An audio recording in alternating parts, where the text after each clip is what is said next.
C'est dur de commencer. Hein. Ah ouais. Comment tu vas commencer? Surtout au bout de 2h30. C'est ça. Pourtant, ça devrait être plus facile. Il y a bien des phrases canoniques à... Alors, il y a une qui marche bien, c'est « Bonjour Louise ». Oui, mais c'est pas à toi de... Ça, c'est pas, comme tu veux. Si tu me dis « Bonjour Étienne », je te répondrai. Bonjour Étienne. Bonjour Louise. Mais je déteste pas parler. Je crois que si j'aimais pas parler, je le ferais pas. Et c'est parce que j'aime bien faire des cours magistraux aussi. Mais t'enseignes, tu devrais avoir le même... Oui, c'est vrai. J'aime bien, je prends plaisir avec mes élèves, quand je parle, à voir que la matière passe et que je suis intelligible. Et quand je parle, je les check, je regarde chaque mot, je me dis, toi, t'as pas compris. Je dis, je vois bien que t'as pas compris. Donc je reprends le flux, tu vois. Mais c'est le goût de la transmission. Alors, ma première question, Étienne Guéraud, oui. C'est pour quelle raison tu as accepté cet entretien? Pour quelle raison? Parce que tu m'as proposé de parler de littérature, et en fait, j'en parle jamais. Et toutes les émissions, toutes les interviews que j'ai faites récemment, c'était pour parler soit de la chaîne, soit de l'aspect un peu, entre guillemets, politique, sociétal, tout ce qui a été un peu clivant. Ce qui est un peu normal, parce que les gens sont un peu attirés par ça. Mais si tu veux, j'ai aussi ce truc-là qui fait partie de moi, l'écriture, les romans, ou les textes un petit peu plus techniques. Et puis en plus, en fait, les 10 ans, là, c'était comme un signe, si tu veux. C'était les 10 ans de la sortie de mon premier roman. Donc je me suis dit, c'était la bonne occasion, quoi. Est-ce que tu peux te présenter déjà de manière plus générale avant de parler littérature? Très rapidement, parce que je pense que les gens te connaissent déjà. Je m'appelle Étienne Guéraud, je suis né en 77, donc j'ai 47 ans. Je vis un peu en dehors, j'ai grandi à Paris, je suis né en Bretagne, j'ai grandi à Paris. Maintenant, je vis un peu en dehors de Paris, mais je continue de travailler ici. Et je suis musicien, donc j'ai toujours fait le métier, si tu veux. J'accompagne des artistes, je compose, je m'occupe de moi, j'ai mon trio. Je tourne pas assez, malheureusement, en ce moment. J'ai été dans l'enseignement, j'enseigne pas mal, j'étais dans plusieurs univers, le jazz, la variété aussi. Et puis j'écris, donc j'écris des ouvrages techniques, j'écris des romans, des nouvelles.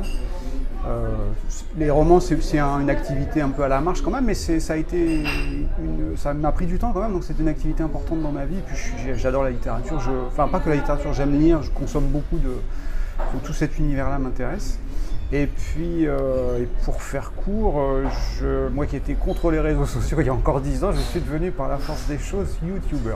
Avant je mettais des guillemets, maintenant je les enlève parce que je suis vraiment devenu YouTuber.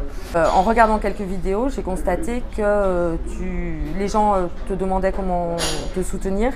Et justement, c'est là où tu parlais de tes livres en disant peut-être qu'en achetant mes livres. Oui, c'est vrai, exact. Voilà. Ouais. Donc étant donné que, même si la sphère musicale m'intéresse beaucoup, c'est comme ça que j'ai un peu accroché et que j'ai acheté le clan. Je te remercie, écoute, je suis honoré. En fait, parce que c'est vrai que dès qu'on rentre dans ce monde de YouTube, en fait, il y a deux dynamiques qui entrent frontalement, l'une contre l'autre très vite. C'est d'un côté l'envie de donner du contenu et de prendre du temps et de tourner des vidéos et de les monter et de les proposer.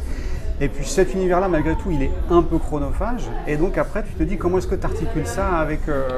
est-ce que ça reste une activité complètement annexe? Est-ce que c'est du pur loisir? Mais si c'est du pur loisir, ça peut pas être de top qualité, tu vois. Et donc si tu commences à prendre un petit peu plus de temps, tu te dis mince, c'est du temps que je prends moins pour gagner ma vie par ailleurs. Alors, c'est pas mon activité principale, mais plutôt que d'aller dans ces... Pourquoi je te dis ça? Parce que les youtubeurs, en fait, ont ce qu'ils appellent les Patreon, ou tu sais, tous ces systèmes de financement, ou Tipeee, tu vois, des trucs. Et tu vois, le tips en anglais, c'est-à-dire donnez-moi un pourboire. Et j'ai jamais vu ça j'ai un peu de mal, quoi. C'est-à-dire autant vendre mes partitions, ou vendre des cours, ou je trouve ça bien. Autant je préfère qu'on me paye un café, mais le côté... C'est très anglo-saxon. Oui, et c'est un truc qui, moi, n'est pas dans ma culture. Et c'est pour ça que j'avais dit, plutôt que de me donner 4 ou 5 ou 10 euros par le biais d'un site, achetez-moi un livre, parce que je trouvais que c'était beaucoup plus... c'était une super façon si vous aimez le contenu, sachant qu'il y avait beaucoup de gens qui regardaient la chaîne qui n'étaient pas musiciens. Donc je me suis dit, je ne vais pas leur vendre des ouvrages techniques où ils ne vont pas aller m'acheter des partitions, ça ne les intéresse pas. Je me suis dit, achetez un roman si vous avez envie. Voilà, j'ai trouvé que c'était la meilleure façon de me remercier pour ceux qui avaient envie, quoi. Mais après, pour un internaute, il y a quand même une certaine logique qui émerge, étant donné que tu es musicien, donc tu es artiste. Et ça semble pas idiot de s'imaginer que tu puisses toucher à d'autres formes d'art. Par rapport à la littérature, Oui. tu veux dire? Oui, bah après, moi ça me semble naturel. Et puis, moi c'est Ravel qui avait une phrase comme ça que j'ai mis en exergue de mon deuxième roman, qui disait en gros, il y a plusieurs formes d'art, mais c'est la même chose, quoi. C'est-à-dire que moi, ce qui me définit le plus, c'est la création. C'est-à-dire qu'avant d'être musicien, je crois que je suis surtout créateur. Et c'est-à-dire que quand j'étais môme, c'était de créer des programmes informatiques, c'est créer de la littérature, créer des clubs avec les copains, s'inventer des histoires. J'ai un imaginaire qui est très très fécond, tu vois. Et donc, ça va être YouTube, finalement, c'est une façon de mettre, si tu veux, de me servir de ce support pour pouvoir diriger un peu mon énergie, mon espèce de, comment on va dire, ma libido créative. Il y a un peu de ça. Hein. Et donc, la musique, c'est ça. Quand je compose, quand j'écris des textes, parfois ça peut être écrire une nouvelle, ou vous savez, écrire un article de blog. J'ai toujours ce truc, en fait, je me lève le matin, si je finis ma journée et que je n'ai pas créé quelque chose, j'ai la sensation d'avoir perdu mon temps. C'est un truc très fort. Évidemment, s'il faut que je travaille mon instrument, je vais écrire un peu, je vais gérer les affaires courantes, mais il n'y a rien qui ne me satisfait plus, où vraiment je me dis, j'ai vraiment eu la sensation d'avoir, si j'ai pu faire émerger quelque chose que j'avais dans un coin de ma tête. Et parfois, ça va être un paragraphe sur un texte que je suis en train de rédiger, ça va être tiens, si je parlais de tel sujet de société, et je vais aller, puis je vais sortir mon logiciel de traitement de texte, et puis je vais m'écrire un plan. Et le fait de cogiter ce truc-là et de mettre ma pensée en ordre, pour moi, c'est satisfaisant. C'est une forme de création. Et tout est comme ça. Alors en fait, tu réponds à des questions que je ne t'ai pas encore posées. D'accord. Donc, mes questions. Alors donc, le versant musical, on va laisser de côté, mais effectivement, j'avais une question, c'était est-ce que les deux sont indissociables? Musique et littérature? Ouais. Oui, franchement, je pense que c'est dissociable. L'un dépend pas de l'autre dans mon esprit, mais comme je te disais, c'est simplement le même, c'est sous-tendu par la même énergie. Mais je pourrais. Si tu devais choisir? Je suis musicien, donc je pourrais pas. Mais la musique, j'ai du mal à expliquer mon rapport avec la musique. Les gens ont du mal à le comprendre parce que, évidemment, que c'est de la passion, mais c'est encore le stade au-delà de la passion. C'est-à-dire que parfois j'ai un rapport à la passion qui est tellement organique et tellement fusionnel que parfois je pourrais presque dire c'est presque proche de l'hygiène. C'est-à-dire qu'il y a un moment, tu peux aimer être parfumé, tu peux aimer être bien habillé, mais il y a un moment tu vas prendre ta douche tous les jours, tu vois ce que je veux dire, il y a un côté, tu réfléchis pas toujours.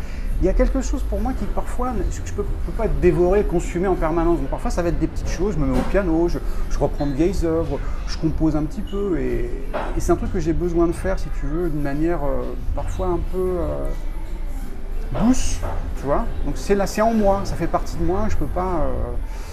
Et alors que la littérature, je pourrais ne pas écrire pendant plusieurs journées, quoi. Quoique cela dit, parfois ça m'arrive quand je suis en vacances, je ne joue pas pendant plusieurs journées, mais la musique est toujours là. Ton éducation t'a-t-elle prédestiné à cette activité?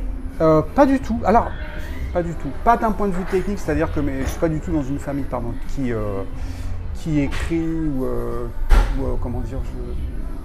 Pas du tout, ni musicien, ni si tu veux. Voilà, mais je suis pas issu de ce monde-là.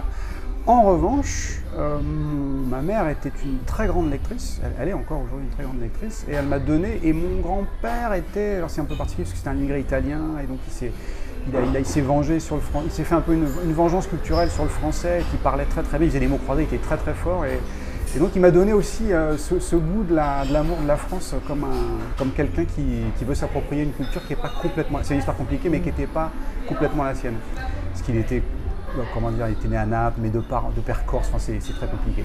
Et donc voilà, donc pas de famille d'écrivains, pas spécialement une famille d'artistes. Mon grand-père jouait un peu de piano, mon père piano, il jouait de l'orgue un petit peu, donc c'était des musiciens du dimanche, comme on dit, c'est sans méchanceté. Voilà, non, j'ai toujours été attiré par le médium écrit. Et quand j'étais môme, très vite, j'ai toujours essayé un peu d'écrire. C'était maladroit, Tu écrivais un journal intime? Est-ce que j'ai tenu un journal intime? Pas vraiment un journal au sens comme les filles pourraient le faire avec le petit carnet, mais les filles, parce que je voulais dire fifi, tu remarqueras que j'ai... Déjà, tu t'es limité, c'est bien. Voilà. Et, Donc carnet de bord, carnet de voyage. ouais, voilà. Oui, c'est ça. Si, c'est vrai. Donc quelque part, on pourrait dire, jamais j'appellerai pas ça journal intime, mais j'ai toujours couché sur le papier mes pensées quand je voyageais. Je tenais un peu un carnet de voyage, des pensées, des... Et est-ce que tu te fixais des objectifs? Non, jamais. Aucun. Non. Non. C'était l'envie comme ça. Tu as gardé ça? Mes parents, je crois que ma mère a des carnets quelque part dans des cartons. Là, avant les honneurs postpartum, il y a dans vraiment cette vie très terrestre, il y a quand même des gens qui cherchent les honneurs de leur vivant, qui cherchent des types de publications, des salonnades, des mondanités, une certaine reconnaissance, qui cherchent un entre-soi, qui moi me dégoûte un peu en fait. Moi j'ai horreur des salonnades, j'ai horreur des mondanités, je suis assez sauvage. Je me censure beaucoup parce que j'aurais tendance à être beaucoup plus violent sur ce que je pense du monde quand je fais mes vidéos et dans ce que j'écris. Donc je suis pas du tout un client pour être à Saint-Germain. Et je crois que le plus germano-pratin que j'ai été, comme ça qu'on dit, c'est mon éditeur qui est dans le 6e. Ok. Voilà, rue Saint-André-des-Arts. Enfin, j'étais un peu au cœur là, à ce moment-là, si tu veux. Mais c'est pas un univers qui me... Enfin, eux, chez De Noël, ça s'est très bien passé, si tu veux, mais le côté Saint-Germain, tu vois, le Flore, le machin... Il y a quand même un esprit parisien, une sorte de bourgeoisie, un entre-soi. Bourgeoisie, c'est un peu... Enfin, ouais, les bien-pensants, comme disait Bernanos. Enfin, il y a quelque chose d'assez parisianiste qui demeure quand même. Et moi, c'est quelque chose qui m'intéresse du point de vue de la culture, mais que j'ai besoin de prendre à la marge. C'est pour ça que je suis parti de Paris. Je suis bien aux lisières, c'est-à-dire que je ne me vois pas pour l'instant partir en province, alors que ça se trouve, je serais très heureux, je pourrais retourner en Bretagne ou quoi, mais je suis bien à la campagne, près de la forêt, je peux marcher, et en même temps, je suis bien à 30 minutes de Paris. Je suis bien pour revenir, j'adore aller à la Philharmonie de Paris, j'adore aller dans les clubs encore, puis tous mes cours, là on est à Père-Lachaise, j'ai mes cours à côté, mais comme ça me va. Mais revenir pour être au cœur du sujet, du côté très un peu parisiano-parisianiste, c'est pas mon truc. Au niveau du lycée, tu as fait des études littéraires. Alors ça s'appelait peut-être pas LSES. Si, j'étais la première année de la réforme. D'accord. On était donc nos profs, ça s'appelait A3 musique. Et en fait, A3 musique s'est arrêté l'année où j'ai passé mon... Donc c'était 94, 95, je sais plus, bac de français, bac quoi si tu veux. Et donc c'était elle avec option musique. Et voilà, et j'étais un étudiant assez médiocre, assez moyen, ça m'intéressait pas. Enfin quand je dis médiocre... C'était pas ton bac d'abord? Oui, moi je voulais faire que de la musique. Donc en fait, je pense que j'étais... mes camarades de classe en parleraient mieux que moi, ou mes profs. Mais en fait, mais je peux le dire maintenant, je voulais pas dire ça, je voulais pas que mon fils entende ça avant qu'il passe son bac, maintenant il est à la fac, donc mais je n'ai rien foutu. mes études, mais quand je dis rien foutu, et ça j'ai une copine de classe qui s'appelle Delphine, un jour peut-être elle verra cette vidéo, qui peut témoigner, j'arrivais au lycée tous les matins, j'avais un stylo et j'avais même pas de quoi écrire. On avait un rituel avec ma copine Delphine, je disais tu me passes une feuille, et donc tous les matins, elle me donnait une feuille pour que je prenne mes cours, je repartais avec une feuille pliée en 4 chez moi, et le lendemain ça recommençait. La désinvolture faite homme. Ah mais ça n'avait aucune espèce d'intérêt, sauf... Donc il y avait quelques bombes. En fait, ça dépendait des profs. J'étais déjà assez dur. On avait une prof d'histoire qui ne m'intéressait pas. Sa matière était intéressante. Elle avait quelques trucs, mais elle était soporifique. Quelques bons profs de français. Comme j'aimais la littérature, on a étudié Céline, on a étudié Voyage au bout de la nuit, on a fait une longue étude d'œuvres, du Camus. On avait étudié les classiques, enfin des choses passionnantes. D'ailleurs, j'ai eu pas une très bonne note au bac, alors que ça me plaisait. Et puis surtout, ma révélation, ça a été la philo. Et la philo, j'ai adoré cette matière, c'était vraiment... Et c'était le seul truc que j'ai bossé, mais pas au sens bosser, c'est-à-dire que je grattais mes cours et puis j'avais plaisir à rentrer chez moi, à les relire, je lisais. Et d'ailleurs, c'est grâce à ça que j'ai même eu une mention au bac, alors que j'ai eu rien foutu si tu veux, mais en fait j'ai eu 16 et demi, je sais plus. Je suis tombé sur un sujet qui me plaisait, puis tu sais, c'est des coefs qui étaient... donc je crois que j'avais tout... j'ai tout laissé de côté si tu veux, et la philo je me suis éclaté. Puis j'avais de bonnes notes, j'ai eu de bonnes notes aussi à mon bac de français et en musique. J'avais pris option musique, là aussi ça m'a... Voilà. C'était pas partout d'ailleurs l'option musique. Moi, oui effectivement, parce qu'il a fallu que je vienne passer mes options, je suis venu à Paris, je l'ai passé lycée La Fontaine. Okay. D'ailleurs j'ai passé tout mon bac lycée La Fontaine, parce que comme je faisais A3, il n'y avait pas là où j'étais. Mais tu vivais encore en Bretagne? Non, là j'étais à Paris, mes parents avaient déjà déménagé en banlieue. En fait, la Bretagne, j'y suis né, j'ai grandi dès que j'avais 2 ans, je crois, mes parents sont rentrés, sont revenus en région parisienne. Donc j'ai grandi dans le 14e, et puis après 14e, ensuite proche banlieue, ici les Moulineaux, où j'ai passé une bonne partie de mon enfance, c'est là que j'ai fait le conservatoire. Et puis après, adolescence, post-adolescence, mes parents sont partis dans l'Essonne. J'ai découvert une région qui était magnifique. Moi, après, jeune adulte, je suis revenu vivre à Paris. Et puis après, quand j'ai voulu vraiment avoir un studio à moi, plus de place, tout ça, j'ai requitté Paris. Voilà, j'ai fait un peu. Mais je suis d'une famille où, dans mon histoire, il y a la bougeotte un peu. Donc, mon histoire familiale, c'est. Pour le coup, c'est typique des Bretons, ça. Ah oui, oui, on en retrouve absolument partout. C'est vrai. C'est une diaspora. Ouais, ouais.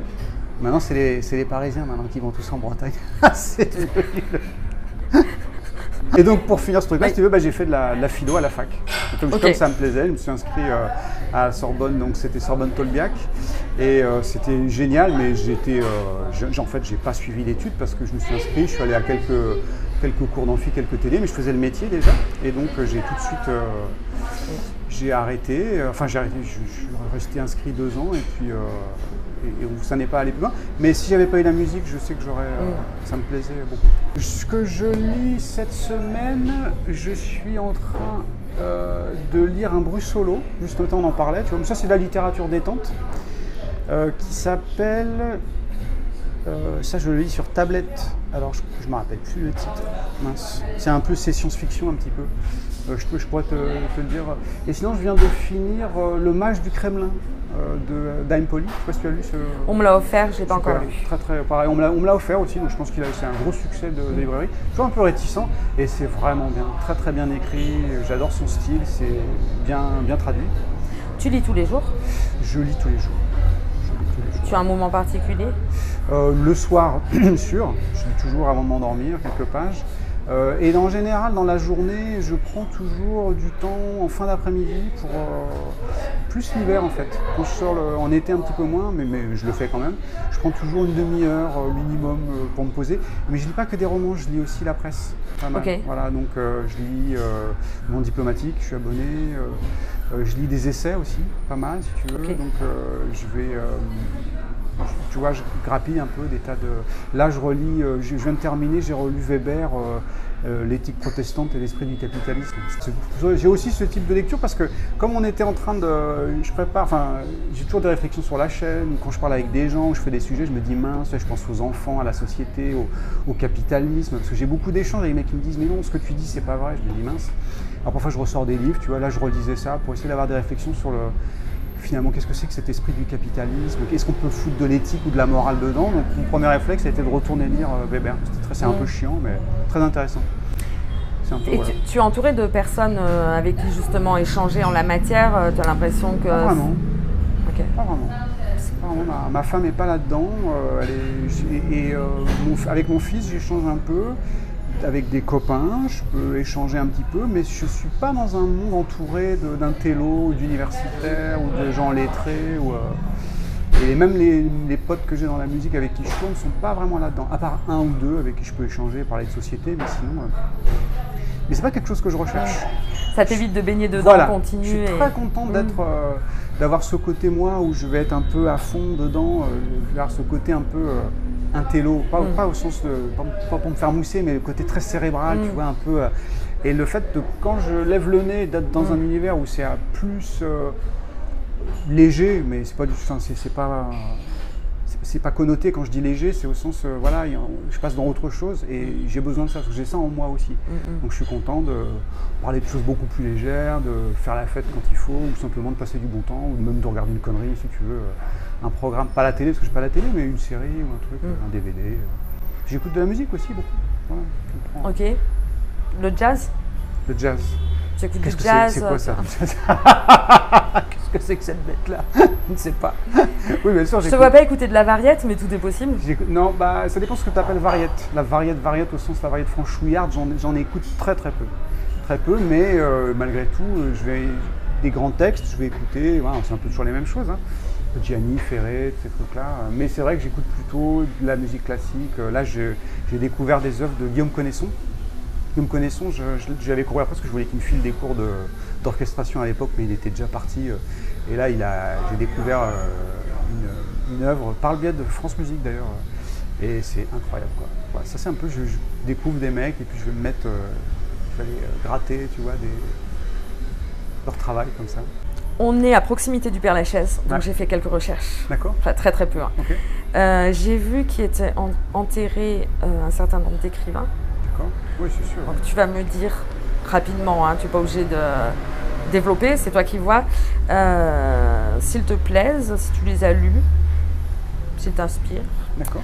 On va commencer avec un monument, Honoré de Balzac. Bien sûr. Bien sûr, j'ai lu La Comédie humaine, j'ai lu... Enfin, pas tout, mais...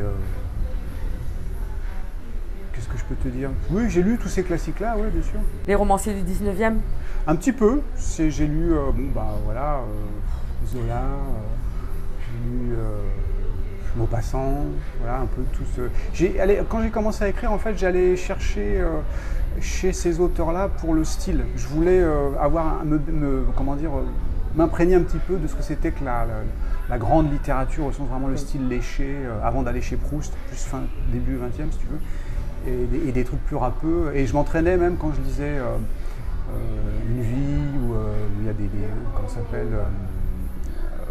s'appelle le gars qui arrive à Paris, le romancier Illusion perdue, tu vois, quand je suis rentré dans ces textes-là et parfois je lisais des paragraphes que je m'amusais à recopier ou à singer, à essayer de paraphraser pour comprendre un peu les rythmes des phrases.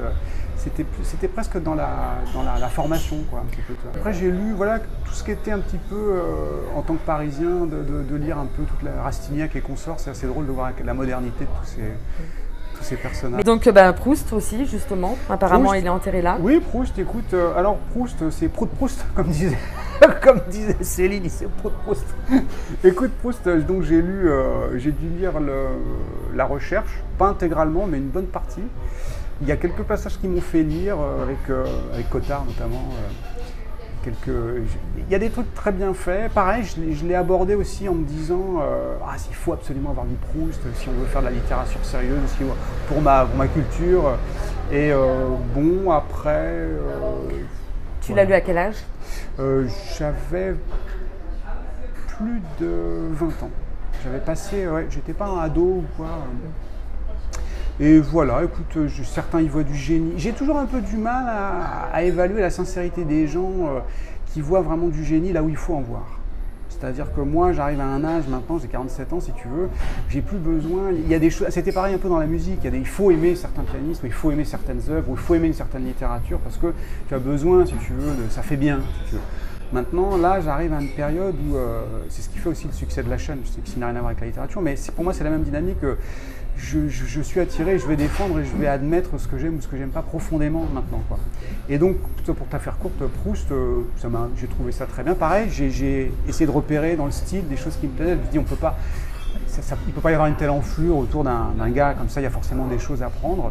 Et donc j'ai pris quelques éléments, mais je ne me vois pas relire Proust comme je me reverrais relire Céline, par exemple. Voilà. Alphonse Daudet. Alors j'ai lu ça quand j'étais enfant, je t'en parlerai très mal. C'est le petit show, c'est ça? La chef de Monsieur Seguin. Oui, c'est ça. L'aide de Montmoulin. C'est ça, oui, j'ai lu ça quand j'étais... Rien de particulier à en dire. Là, on passe, on saute du coq à l'âne. Oui, mais non, j'ai pas de... Je te dis, c'est enfant, là, c'est vraiment, je te dis ça, j'ai lu ça à l'école quand j'avais 12-13 ans, avec ma mère. Oui, l'aide de Montmoulin, tout ça. Pas de... Molière, c'est très connoté, c'est très scolaire pour moi, Molière. Alors, il a fallu que je retrouve certaines pièces, certaines tirades. J'ai essayé un petit peu de prendre du plaisir, mais ça me parle pas. Peut-être il y a cette espèce de prisme de la scolarité, de l'imposé qui est encore là, mais pas plus que ça, quoi, si tu veux. En fait, Molière, je crois que je pourrais comme un peu tous ces auteurs, si tu veux, je pourrais t'en parler bien à travers toutes les pièces que j'ai vues à l'école, tout ce que j'ai vu moi un peu, et tout. Mais il faudrait que je revive, il faudrait que je revoie des émotions. Là, aujourd'hui, il faudrait que je retourne consommer à la Comédie Française, ou que je relise pour avoir de la fraîcheur. Donc, oui, j'ai une empreinte très scolaire. Si on passe à tes propres livres, est-ce que tu peux me dire, donc tu en as publié 3, mais tu en as peut-être écrit d'autres? J'en ai écrit plus. J'ai écrit plein de nouvelles. J'ai 2 nouvelles qui ont été publiées. Tu peux nous donner les références? J'aimerais bien les lire. Il y en a qui s'appelle La Table des 7. C'était une commande, c'est un éditeur qui a fait un appel à texte. D'ailleurs, c'était mon entrée dans le monde de la littérature. C'est-à-dire que j'ai toujours écrit, je faisais des petits concours de nouvelles, certains que j'ai remportés, d'autres où j'ai été, simplement sélectionné, si tu veux. Et puis, La Table des 7, donc c'était un éditeur, la boîte n'existe plus aujourd'hui, ça s'appelait D'un Noir Si Bleu. C'était un petit éditeur de province. Et le gars était très sympa et un jour, il a voulu faire un texte pour la jeunesse. Et donc, il a passé une annonce, je ne sais plus sur quel site. Et moi, je me suis dit, tiens, moi qui écris tout le temps, j'aime bien l'idée aussi d'avoir un thème, un imposé. Et donc, j'ai proposé mon texte en me disant, on verra. Et le gars l'a pris ça s'est fait très très vite, quoi. On a communiqué, il m'a dit, ah, c'est vraiment bien. Je me suis dit, tiens, et ça a été mon premier... Ça a été ma première entrée dans le... Il y a un petit chat qui vient. Ma première entrée dans la littérature, ça a été par cette porte-là, au sens où je me dis, tiens, c'est marrant, je réponds à un appel à texte dont on est, je sais pas combien de milliers, le mec, il a dû recevoir. Et le mec, en 2 jours, il me dit, votre texte est super, je le prends, je le publie. Je me dis, tiens, ça a tout de suite été en me disant, bon, c'est qu'il y a peut-être quelque chose. Moi, j'écrivais beaucoup pour moi, et je me suis toujours dit, je ne vais pas polluer les bureaux d'édition avec des textes qui ne sont pas mûrs, où je sais que tout le monde le fait. Donc, et puis là, je tente la chance, et tout de suite, ça me dit, ah, tiens, peut-être que ce que je fais a une certaine valeur. En tout cas, ça a eu assez de valeur à ses yeux pour qu'il me publie. Et tu t'étais pas lancé à ce stade-là dans des manuscrits de romans? Si, j'avais déjà écrit, j'avais un site blog et où j'écrivais des textes longs et je les publiais par chapitre. La grande époque des blogs. Voilà, c'est ça. Et donc c'est pareil, en fait, je dis toujours, j'ai eu 2, peut-être 3, mais 2 vrais romans plâtres. C'est-à-dire où vraiment je suis allé au bout avec une intrigue, une histoire, des personnages, sachant que je ne les publierai pas. C'est un peu maso, mais qui m'ont pris du temps, mais que j'ai eu plaisir à faire. Et quand je faisais lire ça autour de moi, on me disait, mais il faut que tu le publies. Je dis, non, je sais que c'est pas fait pour être publié. Je me fais plaisir. Peut-être je le mettrai sur mon site. Mais puis je voyais bien que je découvrais j'étais confronté à des tas de problèmes d'écriture, des problèmes techniques, sur vraiment pas ce que tu apprends dans les livres, quoi. Il y a vraiment des choses que tu découvres quand tu fais sur la construction narrative, sur l'histoire de temporalité, de grammaire, de choix du narrateur. Et en fait, ces textes-là m'ont amené à m'intéresser à la science, je veux dire, science narrative, c'est-à-dire comment tu racontes une histoire. Et donc, je relisais les classiques, je relisais tous les auteurs dont on a parlé avec un œil nouveau. Je relisais les polars avec un œil nouveau. Et à chaque fois, je me disais... Et après avoir fait ça, si tu veux, ça me donnait vraiment un intérêt technique pour ces lectures-là, en me disant, ah voilà comment il raconte, ah voilà la perspective qu'il choisit, ah c'est ça, voilà comment, ou quand tu lis, je sais pas, et entre ce que tu as appris à l'école, si tu veux, on te dit maintenant quand tu choisis, faut pas faire de faute de temps, faut faire attention à la concordance, tout ça, puis tu vois que tu as des auteurs qui s'en cognent complètement. Donc c'était pour moi une leçon aussi de me dire, tiens, pourquoi est-ce qu'il choisit de raconter, à quoi correspondent ces ruptures, comment est-ce que tu décris une scène, entre ce qu'il faut, qu'est-ce qui moi m'émeut, comment est-ce que les personnages sont bien campés. Quand je relisais, tu vois, la littérature légère ou la littérature plus sérieuse, qu'est-ce qui faisait qu'un personnage m'intéressait. C'était tout ça à chaque fois qui m'a forgé pas mon style, j'aurais pas cette prétention, mais ma technique.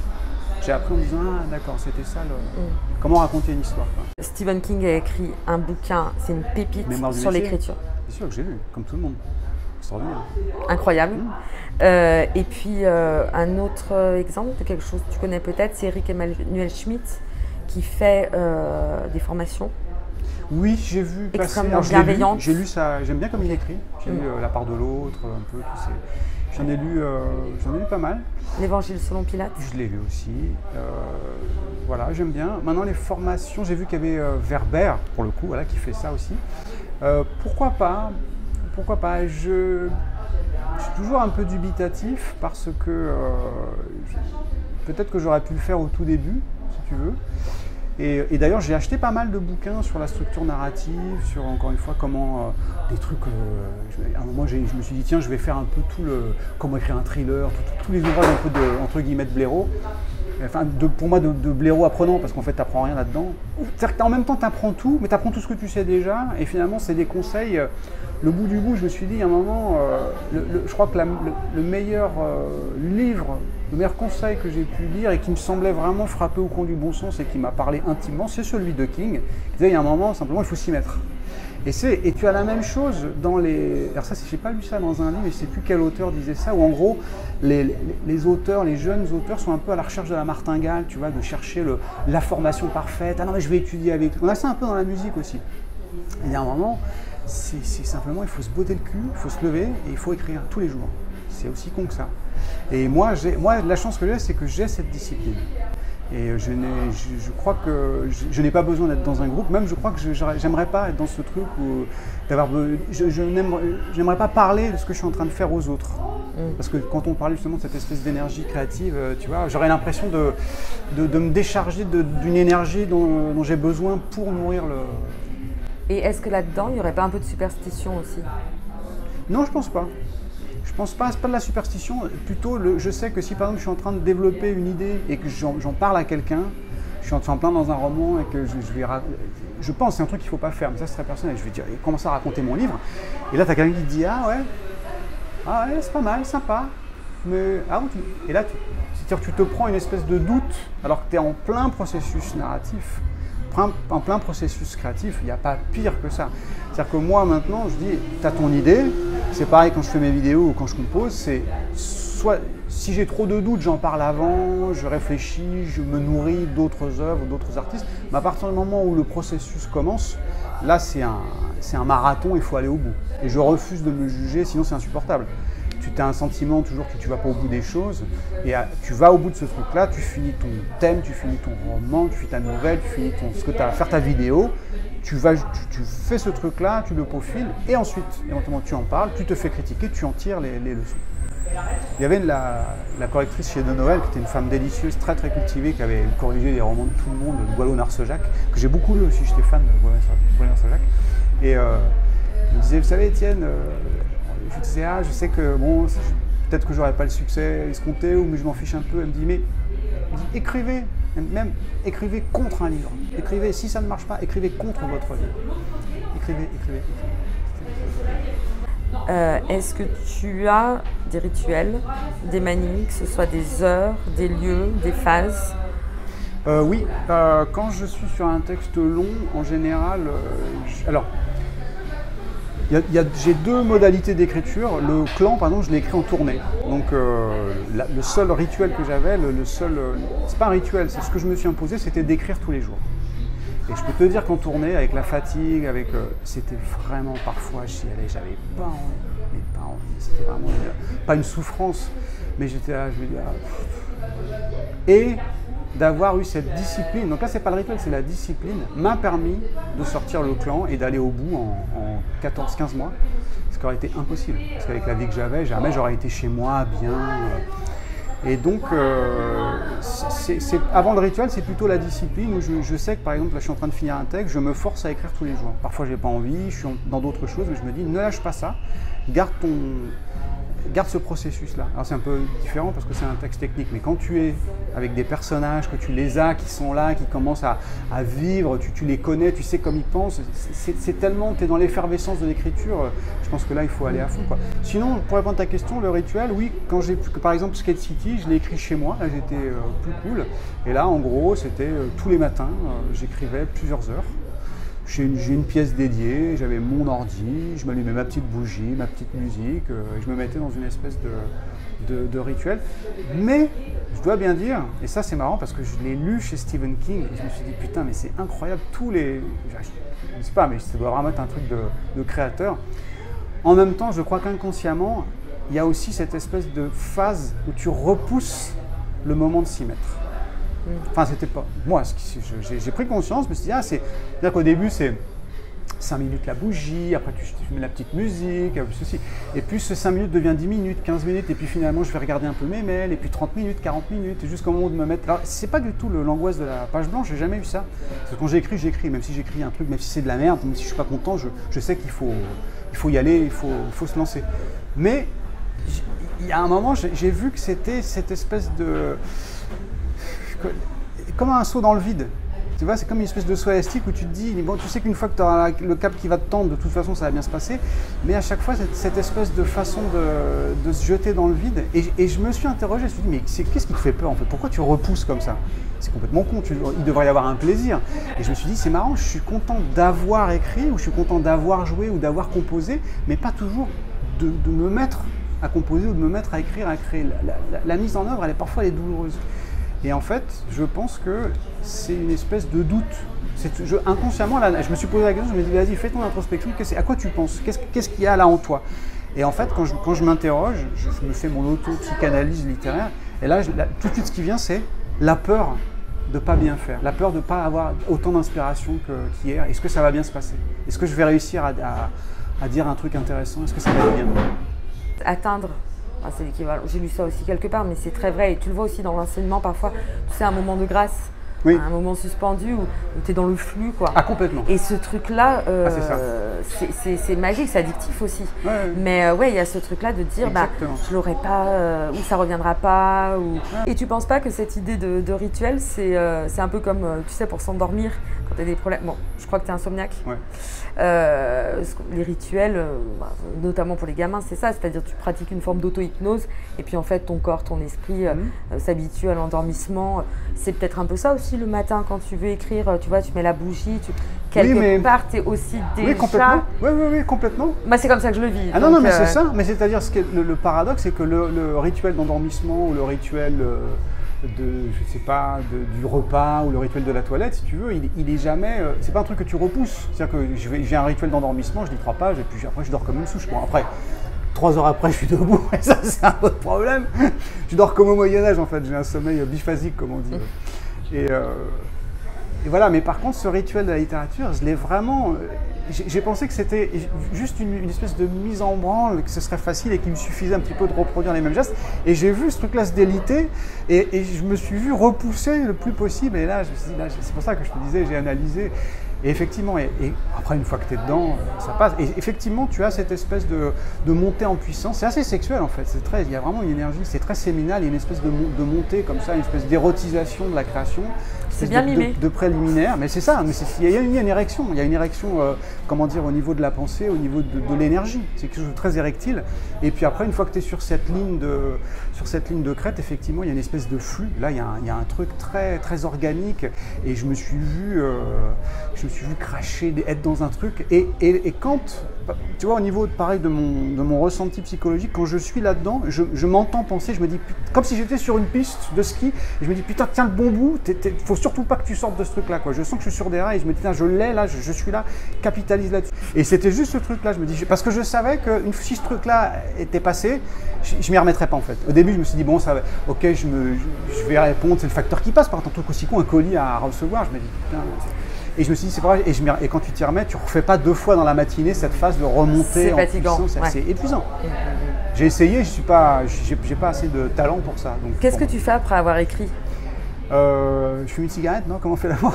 Non, je fume pas. Je me lève, je passe à autre chose, je vais marcher, je me fais un café. Tu reprends le cours de ta vie? Ouais, exactement, voilà, je passe à autre chose. Alors, est-ce que tu pourrais brièvement présenter tes 3 ouvrages?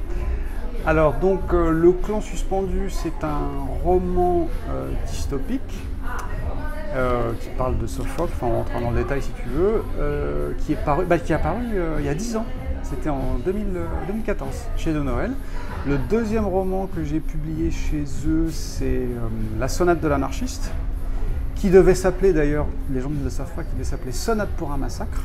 C'était le premier titre. L'histoire, il y a une scène de massacre, et j'ai trouvé que Sonate pour un massacre était un petit peu plus racoleur, c'était un petit peu plus putassier, mais ça correspondait vraiment à l'esprit du personnage. Et donc, avec l'éditrice, je lui ai dit, écoute, qu'est-ce qu'on fait? Elle me dit, non, elle avait l'habitude, elle m'a dit, on va être emmerdé, il faut que tu trouves un autre titre. Donc, La Sonate de l'anarchiste, et c'était bien aussi, mais du coup plus dans un autre imaginaire, mais comme l'anarchisme a une part importante, voilà, c'était bien. Et puis le dernier, c'était Skate City. Alors Skate City, c'est peut-être le roman le plus technique au sens de l'écriture le plus Stephen King ou Bruce Solo que j'ai écrit, mais qui n'a pas plu, qu'on a voulu me faire modifier ou quoi, et j'avais pas envie d'y toucher, et donc je l'ai publié moi, et voilà. Mais c'est un roman qui m'a beaucoup plu aussi, j'ai adoré ce personnage, j'ai adoré l'histoire. Ouais. Ok, en quelle année? Il a paru au Skate City, c'était avant la crise, c'est un peu mon repère maintenant, donc ça doit être 2018-2019. Et tu penses pouvoir en proposer un nouveau d'ici quelques temps? Alors c'est dans là, les cartons? un roman, non. Je suis en train de finir un texte technique. Là, je suis en train d'écrire un essai sur le métier qui s'appelle L'élève est le maître, jeu de mots. I3, c'est-à-dire l'élève et le maître, ET, HIT et EST.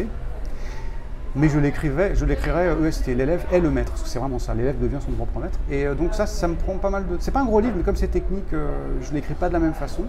Et puis après, sans doute que j'écris des nouvelles. Et non, et puis sinon, des romans, il y en aura plein. Après, comme je sais que si je rentre dedans, j'en prends pour plusieurs mois d'écriture, je vais le faire que si je suis à un moment dans ma vie, je peux y consacrer un petit peu de temps. Mais c'est à mon avis, enfin, pas trop m'aventurer, mais je suis à peu près sûr qu'il y aura d'autres choses. J'ai tellement d'idées, si tu veux. Juste que je prenne le temps et que je vois comment ça va. Parce que j'aimerais enregistrer un autre disque. À chaque fois, c'est pour ça que je ne veux pas trop m'éparpiller, ça me prend quand même beaucoup de temps, d'énergie. Donc dans l'ordre, je fais 7 essais, le disque, et puis peut-être après on verra. Ok. Quelles sont les thématiques dans Skate City? Oui. Bah écoute, c'est dystopique, donc c'est l'histoire d'une ville où tous les gens ne se déplacent qu'à skateboard. C'est que des skates ou des patins en roulette. L'idée, ça m'est venu, en fait, on était à Bordeaux et il y a une grande esplanade où je voyais plein de mômes descendre avec des skates. Et c'était pas des skateparks, hein, c'était vraiment dans la ville. Et je me suis dit, mais ça c'est un peu le côté très, tu vois, l'imagination qui part comme ça. Je me suis dit, une ville où en fait les gens sont tellement dans le délire du sport et du bien-être et de l'écologie que finalement on bannit la voiture, mais on ne se contente pas de bannir la voiture, on impose aux gens de se déplacer avec des moyens comme ça. Donc le thème c'est l'écologie, c'est la dystopie, c'est qu'est-ce que c'est qu'une ville. Là je suis allé au bout de cette idée-là, mais le vrai thème en fait derrière c'est le rituel. En fait, de toute façon tous mes livres en fait sont basés autour du rituel. Et surtout la religion. Et le cœur, la thématique principale de Skate City, c'est qu'en gros, dans cette ville qui fait du skateboard, c'est l'abord un petit peu rigolo, tiens. Mais en réalité, derrière, c'est que cette ville a banni la religion. Tu te dis, tiens, qu'est-ce que c'est? Et donc, tu rentres dans le texte pour comprendre à travers ce par quoi ils sont passés pour en arriver à vouloir interdire la religion et les pratiques religieuses. Et en réalité, ce qui se passe, c'est que tu chasses ta religion par la porte, mais elle revient par la fenêtre. Et donc, tu as des groupes, tu as des espèces de gourous, tu as des religions, des cultes qui se développent dans le secret. Et puis, tu as un gars qui est le méchant, si tu veux, de l'histoire, qui prend de plus en plus d'importance et qui pratique des espèces de cérémonies où il punit, il blesse des gens. Enfin, c'est un peu comme des sacrifices, un peu, si tu veux. Et puis, il kidnappe des gens. Et en fait, le héros qui à la base qui s'appelle Tony, qui est une espèce un peu de branleur, un gars un petit peu. Tu as lu le livre ou pas? D'où vient le prénom Tony? C'est Tony Hawk, quoi, le skater. Oui, je l'ai lu. Voilà. Et tu vois un peu cette espèce de personnage. Et lui, par exemple, j'ai beaucoup de tendresse pour ce mec-là, cette espèce d'adolescent, le mec qui veut pas grandir, qui est dans sa boutique. Tu sens que c'est l'espèce de vieux mec qui veut absolument rester l'ado et qui fuit ses responsabilités. Et en fait, et ça, c'est vraiment des techniques. Oui. La relation avec son beau-fils, c'est. La relation avec son beau-fils. Génial. Et c'est vraiment ça, c'est-à-dire qu'en gros, le mec, toute l'histoire de Skate City et de Tony, c'est le mec, il est tout seul, il veut pas prendre ses responsabilités. Et la vie. Le roman, si tu veux, la vie lui met en pleine gueule l'enlèvement de son fils, et là, en fait, par amour, et il est obligé de prendre ses responsabilités. Et en fait, c'est pour ça que je dis que c'est le plus technique, au sens c'est vraiment l'arc, un peu, pas cliché, mais qui m'a beaucoup séduit. C'est ce mec-là, en fait, qui commence comme une espèce d'adolescent, de mec complètement un peu insipide, le bonnet, le beau gosse, si tu veux, mais voilà, qui est en train d'aller qui s'approche tout doucement de la cinquantaine et qui finit en fait avec une sagesse et une compréhension des phénomènes religieux et en fait, on va pas débiner pour ceux qui veulent lire, mais qui peut plus faire ce qu'il fait, il est obligé de se réinventer et il y a quelque chose là-dedans qui m'a touché. J'ai adoré ce mec-là, quoi. La vie lui met des embûches, quoi, si tu veux, et il va réussir à... Sur la sonate, bien sûr, qui m'a beaucoup intriguée. D'accord. Qui est le personnage principal? C'est moi. Non. C'est Fédor. Non. C'est Fédor. Alors là. Mais Fédor, c'est moi. Voilà. Et donc Fedor, c'est un pianiste, ça se passe à la fin du 19e siècle, à l'époque où, si tu veux, il y avait des attentats anarchistes dans Paris, ça pétait, pas ici pendant le 20e, mais ça pétait un peu partout dans Paris. Et il y avait, quand tu lis la presse de l'époque, il y avait vraiment une espèce de psychose un peu. Et donc, c'est l'histoire de ce pianiste qui fait le métier, qui est un concertiste en passe d'accéder à la notoriété. Il est un peu au bord, si tu veux, du point de bascule. Et il se rend compte, il y a une partie un petit peu SF, on va dire, un petit peu fantasy, qui est que, pas fantasy, fantaisiste. C'est-à-dire que ce gars-là a un pouvoir. Il se rend compte qu'en fait, quand il joue, si tu veux, les émotions qu'il crée à travers les œuvres qu'il interprète se transmettent à son public. Et ça, c'était bon. En fait, ça, c'est un peu. C'est une extrapolation du pouvoir symbolique de la musique, quoi. La musique triste rend triste, la musique joyeuse, la techno, ça rend plutôt agressif. Mais pareil, je me suis dit, mais si on allait vraiment au bout de ce truc-là, avec un mec qui a une espèce de pouvoir un peu mystérieux, et que vraiment la musique. Une musique triste te plonge pas seulement dans la tristesse, mais dans un état de mélancolie proche de la déprime, du suicide. Tu vois, je me suis dit, et à l'inverse, la joie, mais une espèce de joie hystérique, et une musique violente, c'est une des scènes clés du livre, et si une interprétation d'une œuvre dure, avec beaucoup de violence, génère dans l'auditoire une violence en réponse. Que les gens, à l'écoute de cette œuvre-là, se mettent à avoir des comportements complètement hystériques, voire avec du sang, de la mort, enfin vraiment des envies de meurtre, quoi, tu vois. Et donc ça, c'était un peu pour le côté un petit peu donner de l'action, si tu veux, et ça me donnait une bonne intrigue. Et voilà, donc c'est Fedor. Et Fedor, lui, en fait, à travers ça, il se bat contre la bourgeoisie et le monde du 19e siècle. Mais quand tu lis, d'ailleurs, il y a un très bon livre que j'avais lu en préparant ça qui s'appelle Proust, sociologue. Et tu te rends compte qu'en fait, les mondanités, les salonnades de l'époque, c'est exactement ce que moi j'ai vécu dans les années 2000-2010. J'ai retrouvé, en lisant ça, je me dis, mais Paris n'a pas changé. Je me retrouvais, en fait, quand je lisais un petit peu la biographie de certains pianistes, ou quand tu lis un petit peu ce monde bourgeois, la façon dont ils consommaient la culture, les gages culturels qu'ils se voulaient se donner, si tu veux, tu te dis, en fait, l'artiste a toujours été à la même place, il a toujours servi la même chose, quoi. Et moi, c'est un rôle que j'ai toujours abhorré, quoi. J'ai toujours détesté ce truc-là. La politesse, pour moi, de la littérature, c'est la mise en forme. Et je trouve qu'il y a beaucoup plus de sincérité, et je me suis beaucoup plus livré à travers le filtre d'une narration et d'un personnage qu'à travers l'autofiction. C'est-à-dire, pour moi, il n'y a pas plus biographique qu'une fiction. C'est-à-dire que si j'avais dit, voilà, quand j'avais 7 ans, je pense que dans la mise en forme de l'autofiction, je pense qu'il y a une forme de distanciation inconsciente et que tu ne dis pas tout. Alors que dans la création d'un personnage, où tu te dis, tiens, qu'est-ce que j'aimerais faire, qu'est-ce que j'aimerais dire, qu'est-ce que j'ai pensé vraiment. Ce filtre, en fait, si en tant que lecteur, tu comprends que tu as vraiment l'auteur qui est derrière en embuscade et t'enlèves les masques, tu as beaucoup plus de l'avis de l'auteur que l'autobiographie ou l'autofiction. Je pense que ce qui a été peut-être le plus fort dans dans la sonate, c'est le rapport à la mer. Ok. Le rapport à la mer. Olga, tu sais, si tu vois le livre, où en fait, qui est un personnage. D'ailleurs, il y a une suite qui n'est pas parue, mais qui existe. L'éditeur n'en a pas voulu et qui me plaît beaucoup. Peut-être un jour je la publierai. Où justement, il retrouve le passé de sa mère, qui est un passé mystérieux dans la sonate, et qu'en fait, on comprend qu'elle-même, elle a traîné un peu dans des mouvances anarchistes, qu'elle a été assez violente. Et son père était à l'époque de la Commune de Paris, tout ça, parce que ça se passe de mémoire en 93-94. Parce que c'est à l'époque où il y avait Vaillant qui avait jeté sa bombe à la tribune, tout ça. Et donc ça m'a fait prendre conscience. En fait, en écrivant, là ça fait un peu cliché, thérapie romanesque, mais c'est vrai, je l'ai vécu, je l'ai senti. C'est-à-dire, au fil de l'écriture, je me disais, tiens, ce garçon, Fedor, qu'est-ce qu'il entretient comme rapport avec sa mère, avec les femmes? Et en l'écrivant, je voyais qu'il y avait une voix qui arrivait. Et je me suis dit, j'ai été obligé de dire des choses que je ressentais profondément sur mon histoire, sur ma famille, sur ma mère, transposées. Toujours encore l'habillage, si tu veux. Et il y a une scène que j'ai écrite qui m'a mis un petit peu quand il raconte toute la mort de sa mère, cette espèce de truc un peu imagé, que j'ai pu transposer avec un peu de pudeur, où justement il vit ça comme une espèce il entend, c'est en musique, quoi, si tu veux que ça se passe.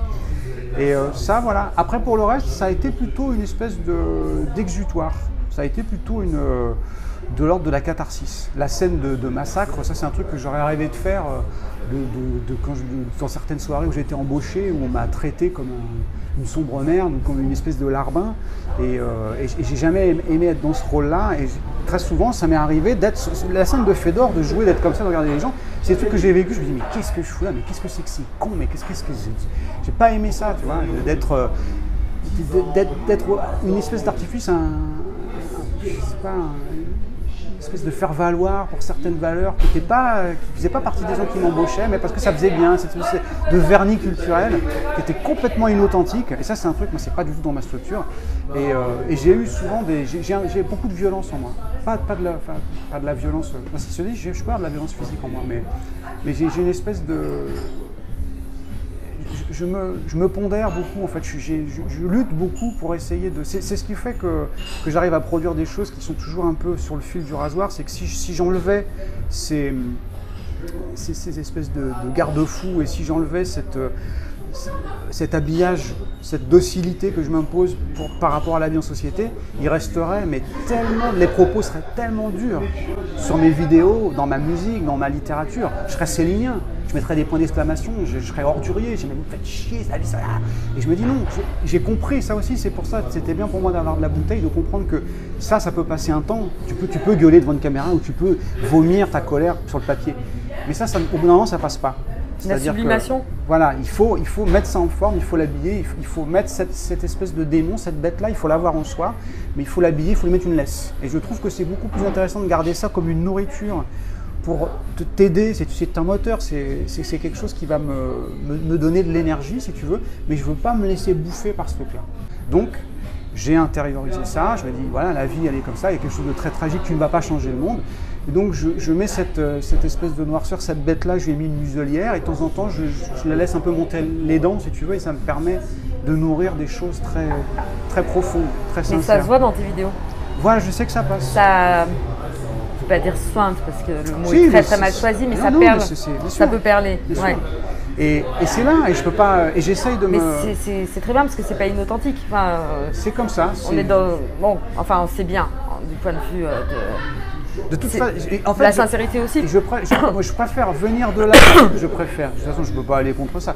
Moi, je viens de là et je préfère mettre le couvercle ou baisser le feu sous la marmite qui bout un petit peu, mais garder du jus, si tu veux, que d'être à l'opposé, si tu veux, ces espèces de youtubeurs ou de romanciers complètement les béni oui-oui qui sont consensuels en diable, qui n'ont rien à dire que de défendre un peu tout et n'importe quoi.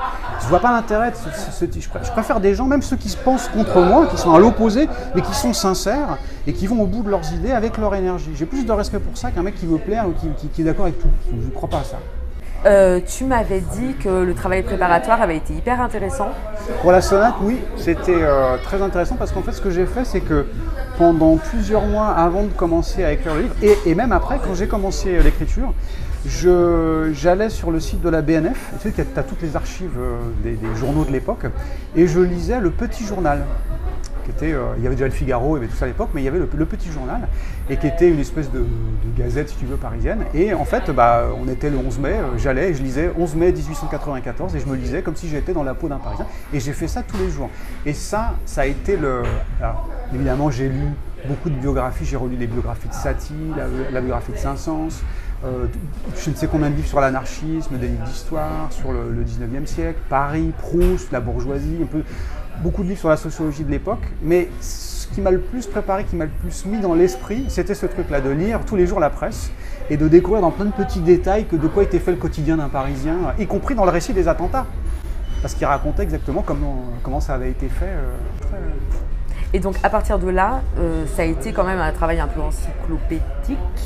Ça t'a pas pesé, tu as cherché tout en écrivant ou ça a été en 2 temps? C'est-à-dire que non, j'ai fait un gros travail préparatoire. Et puis après, moi je suis pas fan non plus du côté le roman à la Jean Dayon, c'est-à-dire, tu sais, le roman historique où tu as des astérisques avec des fiches d'histoire à toutes les 3 pages. C'est pas pour ça que je lis un roman. Ça, je préfère lire une biographie, si tu veux, je préfère lire Bordonov. Donc en fait, je suis rentré dans tous j'ai noté pas mal d'éléments techniques, si tu veux. Je me suis fait un imaginaire sur ce qu'était l'économie. J'ai lu aussi beaucoup sur les emprunts russes, parce que dedans tu as beaucoup comment ça s'appelle, toute la crise parlementaire, si tu veux, l'anarchisme, on en a parlé. Et en fait, tout ça, une fois que j'ai eu un tableau assez fin, je l'ai laissé de côté et j'ai commencé à écrire sans penser à ça. Je voulais pas que ça devienne un prétexte à faire un roman technique. Je voulais que l'intrigue soit la plus la plus importante, si tu veux, et qu'elle soit simplement sous-tendue, irriguée par des informations techniques. Moi j'aime bien l'idée dans l'écriture d'être comme une espèce de randonneur, comme un guide. C'est-à-dire qu'en gros, j'ai un cap, j'ai grosso modo des étapes, à peu près, mais j'ai pas d'itinéraire fixe. C'est-à-dire qu'en gros, je sais qu'il faut que j'aille là, c'est qu'à peu près j'ai besoin, dans mon histoire, j'ai besoin d'aller à tel endroit ou qu'il se passe telle chose. Mais après, l'itinéraire dans le détail, pour reprendre la métaphore c'est pas vraiment du jardinage, mais plutôt de la nature, tu veux, c'est ça c'est un truc que tous les gens qui écrivent et qui laissent, il n'y a rien de pire que de contrarier un personnage. Quand tu as bien ton personnage et que tu connais bien ton personnage, c'est lui qui t'écrit l'histoire. Tu as besoin d'aller d'un point A à un point B, mais est-ce que tu vas passer par le jardin? Est-ce qu'il va y avoir tel détour? Ça, c'est la psychologie de ton personnage en fonction des éléments que tu lui mets dans les pattes qui t'amènent à un certain développement. Il n'y aurait rien de pire que de contrarier ça. Ça ferait un mauvais roman. Je crois que c'est plus important de passer du temps à bien connaître son personnage, vraiment, mais à avoir la psychologie aussi bien que tu te connais toi. Et j'ai envie de dire après, tout le reste, un bon personnage, tu le mets dans n'importe quelle situation, il se passerait quelque chose. Ton personnage existe en dehors Fedor, c'était facile. Fedor, c'était facile. Tony, il a fallu que je le construise. Mais Tony, pareil, une fois que j'ai compris, que j'ai eu le portrait de ce mec, cet adolescent un peu qui fuyait ses responsabilités, que j'ai vu tout ce qu'il voulait faire, j'avais sa tête, je le voyais avec cette espèce de cheveux longs un peu surfeur branleur, et j'avais toutes ces fragilités. Et après, ce mec-là, je l'aurais mis n'importe où. J'avais toutes ces réactions, je savais comment il se serait comporté ici avec toi, je savais ce qu'il aurait répondu à tes questions, ce qu'il aurait fait, et c'est facile. Et après, dans les contradictions, les contrariétés, Fedor, c'était plus facile. Comment tu vas fêter les 10 ans du Clan Suspendu? Écoute, je l'ai là avec toi. Je crois que c'est tout. Champagne. Il y a pas de. Champagne. Je n'ai pas reçu d'invitation chez mon éditeur pour un cocktail. Non, il n'y aura rien. Tout c'est pour moi, c'est juste. La fête, c'est de me dire, 10 ans sont déjà passés, ça va tellement vite. Et en fait, c'est bien, tous les 10 ans, je regarde derrière, je me dis, c'est bien, j'ai fait plein de choses. Il y avait la littérature, il y a eu des choses qui ne se sont pas passées exactement comme je voulais dans le monde éditorial, mais ça, moi j'ai ce côté, quand ça veut pas, si tu veux, je ne force pas les portes. Si ça veut pas, si les planètes sont pas alignées, je fais autrement. Et du coup, j'ai fait un disque, j'ai détourné, j'ai rencontré des gens, j'ai créé une chaîne YouTube, tu veux, c'était mon site, il se passe plein de trucs. Je continue d'écrire aussi, donc voilà. Tu te serais imaginé être là où tu es il y a 10 ans? Non, pas du tout, pas un seul instant. Surtout pas avec YouTube. Parce que tu te projettes pas forcément ou parce que c'est très différent de tes espérances? Parce que déjà je me projette pas. Moi je suis dans l'instant. Je ne suis pas du tout dans la maîtrise du futur ou à me dire dans 10 ans je vais faire ça, dans 20 ans je vais faire ça. C'est un truc, je ne veux pas, je refuse de vivre comme ça.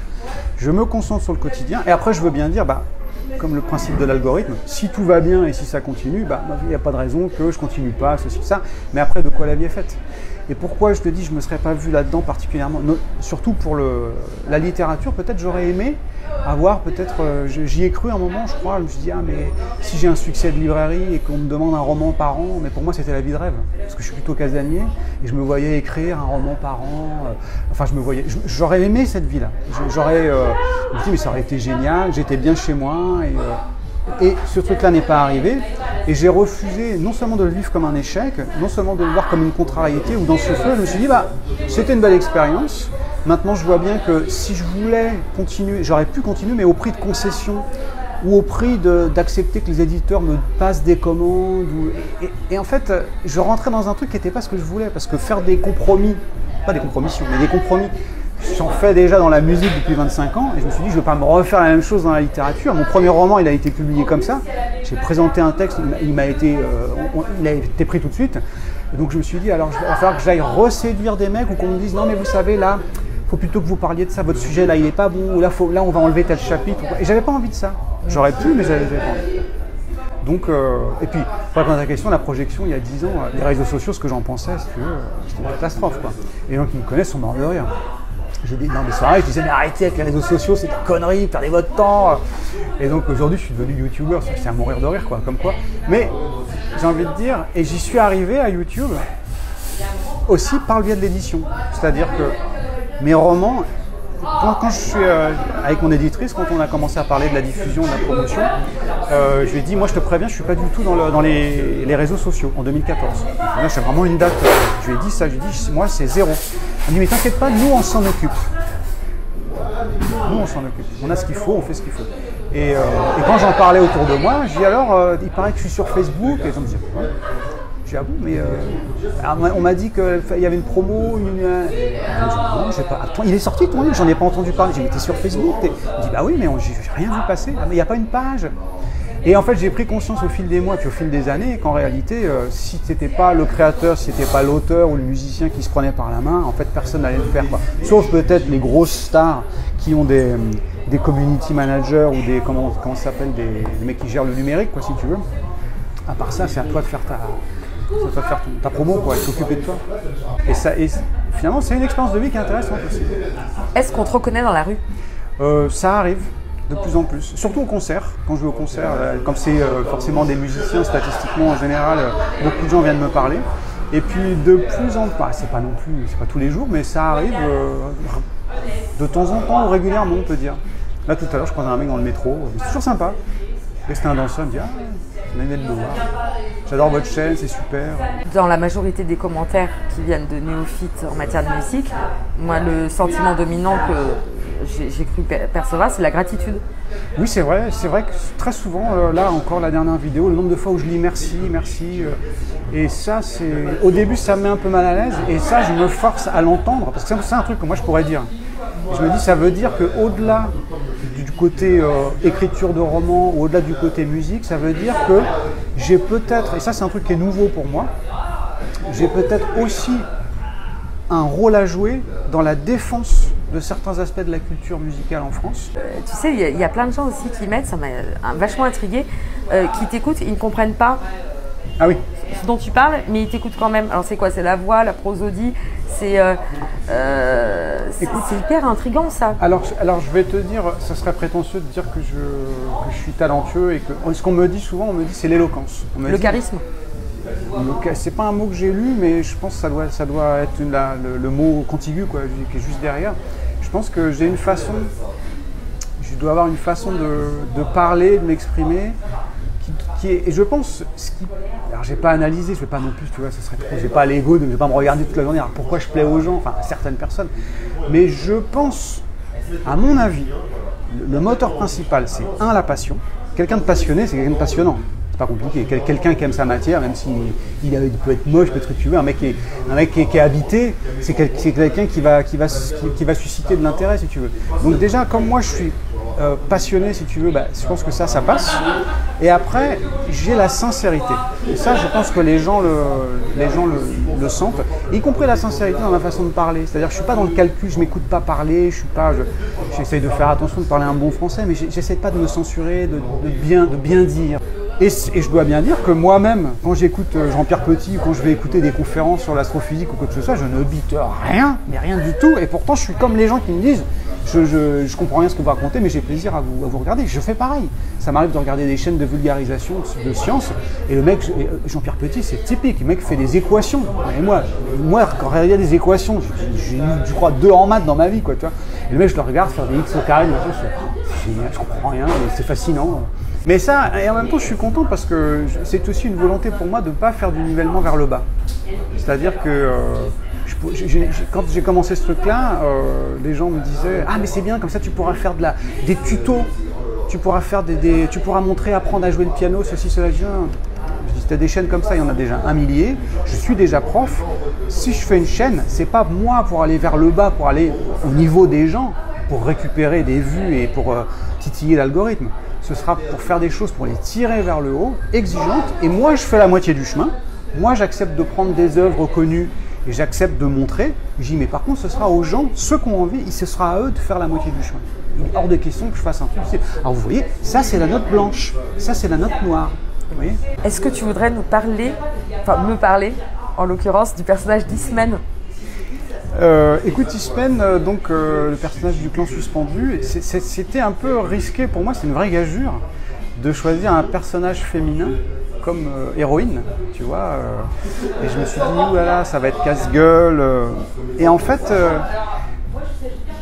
alors, ça va paraître un peu très prétentieux. Je pense que j'ai une part féminine quand même très, très forte en moi. J'ai beaucoup d'empathie pour les femmes ou pour beaucoup de choses qu'elles peuvent traverser, beaucoup d'intuition si tu veux. Donc j'avais ce truc-là en me disant, ce serait intéressant d'essayer de comprendre un petit peu, d'aller... Et puis après, bon, j'ai pu poser des questions très précises puisqu'elle passe par son... Elle fait sa puberté dans le roman, donc ça c'était assez des questions techniques que j'ai pu poser aux femmes qui étaient autour de moi.